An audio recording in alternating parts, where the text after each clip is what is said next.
અને હવે વાત કરવી છે ખ્યાતિકાંડના એ આરોપીઓની કે જેમને ઝડપી પાડવામાં આવ્યા હતા.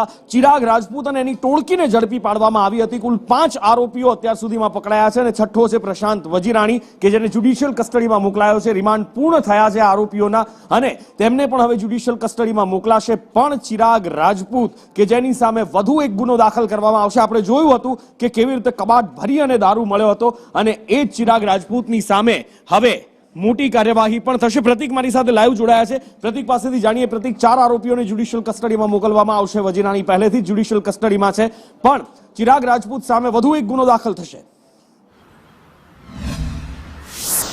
નુપુર, ખ્યાતિકાંડમાં અત્યાર સુધી ક્રાઇમ બ્રાન્ચ દ્વારા 3 ફરિયાદ દાખલ કરવામાં આવેલી છે અને 3 ફરિયાદો બાદ જ્યારે આરોપી ચિરાગ રાજપૂતના ઘરે સર્ચ ઓપરેશન હાથ ધરવામાં આવ્યું હતું ત્યારે ચિરાગ રાજપૂતના ઘરેથી દારૂની વિદેશી બોટલો, મોંઘીદાટ બોટલો મળી આવી હતી અને આ મોંઘીદાટ બોટલો મળતાની સાથે જ તેના ઉપર એક વધુ ફરિયાદ દાખલ કરવામાં આવી. એટલે ચિરાગ રાજપૂત સામે કુલ 4 ફરિયાદો દાખલ થયેલી છે અને એમાંથી જે મુખ્ય ગુનો જે હતો ખ્યાતિકાંડનો, તેમાં નામદાર કોર્ટ દ્વારા આરોપીઓના 3 દિવસના રિમાન્ડ મંજૂર કર્યા હતા અને 3 દિવસના રિમાન્ડ આજે પૂર્ણ થયા છે, જેના કારણે ક્રાઇમ બ્રાન્ચ દ્વારા 5 આરોપીઓ છે તેમને આજે કોર્ટમાં હાજર કરવામાં આવ્યા હતા, રજૂ કરવામાં આવ્યા હતા અને કોર્ટમાં રજૂ કર્યા બાદ ક્રાઇમ બ્રાન્ચે તેમના વધુ રિમાન્ડ ન માંગતા તેમને જ્યુડિશિયલ કસ્ટડીમાં મોકલી આપવામાં આવ્યા હતા 5 આરોપીઓને. પરંતુ ચિરાગ રાજપૂત સામે વધુ એક ગુનો દાખલ થયેલો છે કે તેના ઘરમાંથી વિદેશી દારૂની બોટલો મળી આવી હતી અને આ વિદેશી દારૂની બોટલો તે શા માટે રાખતો હતો તે જાણવા માટે હવે ક્રાઇમ બ્રાન્ચ આ આરોપી ચિરાગ રાજપૂત છે તેની ધરપકડ કરશે આ ગુનામાં અને ત્યારબાદ તેના રિમાન્ડ માંગવામાં આવશે.